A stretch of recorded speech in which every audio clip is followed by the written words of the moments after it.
Amber Brown Goes Forth. Sitting on my bed, I look at my dad book. It's filled with pictures of my father alone, of him with me, with pictures of the three of us, Mom, Dad, and me. There are even some pictures of just the two of them before they decided to separate. Since my mother doesn't like to have pictures of my father around the house, I made up the dad book. If I ever get to visit my dad in France, I've decided to make up a mom book to take with me. Something tells me that he doesn't have pictures of her around his apartment. He does have pictures of me, though. He told me that when he came over to England to see me when I got chickenpox and couldn't go to him.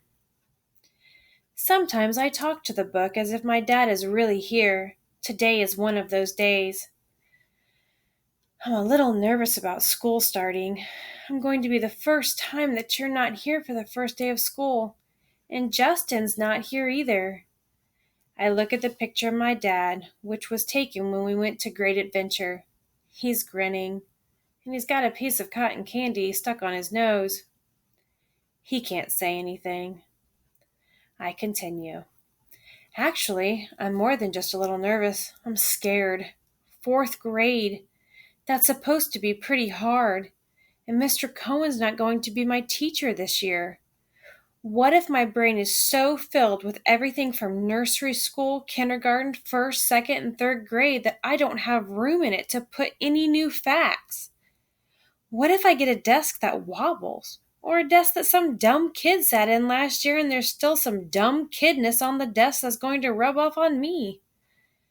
I can almost hear my father laugh as I say that. It even makes me smile, a little. And then I continue.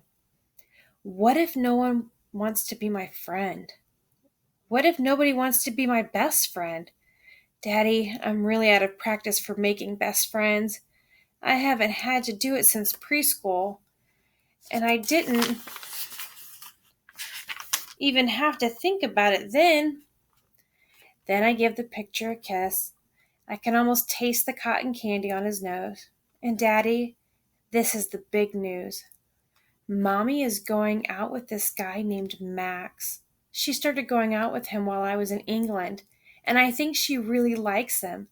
And she says that he really likes her. I look at the picture of my father. He's still smiling. I'm not. When I go back, Mommy wanted me to meet Max, but I didn't want to. I think about how I don't want her to have a boyfriend, not unless it's my dad. When she told me all about him, I got really upset and I really cried, not make believe to try to get out of my own way, tears, but real tears. So then she said that I don't have to meet him for a while, not unless it gets very serious. I start talking to the picture of my dad again. This could get very serious, Dad. If you are thinking about coming back to us, you better do it soon. I'm getting worried. Max doesn't even live here. He lives in a whole different town. What if Mommy and Max decide to get married? Then you and Mommy won't be able to be married. What if they decide to move to his town? And what if I have to go to a different school?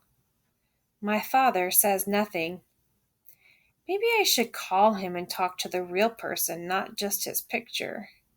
But then I really don't think I could say all of this to him, really, or to my mother, or to anyone. How does this look? My mother walks into my room. I close my dad book, turn it upside down, and look at her. She's wearing a black skirt, a raspberry-colored blouse, and jewelry. Actually, she looks really pretty, but I'm not sure I want to tell her that. I sniff the air.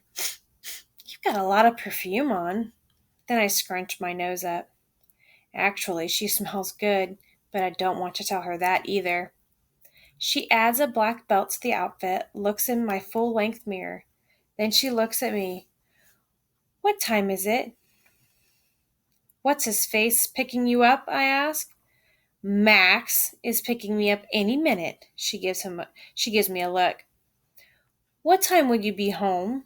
I take a strand of hair and start to chew on it. I'm not sure, but honey, you don't have to worry. Joni said she'll spend the night, and I'll be home long before you wake up in the morning. I continue to chew on my hair. Maybe I won't go to sleep until you come back. My mother sighs. It's going to be very late. I'll wait up. She tries to change the subject. Honey, please don't chew on your hair. You know how Aunt Pam's cat Cheshire is always coughing up hairballs and leaving them all over the place?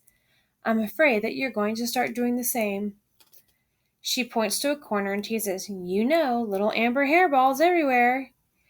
Even though I think it's funny, I don't smile. I'll stay awake until you get home, so don't stay out too late. She looks like she's going to give me a lecture, but then all she says is, Okay.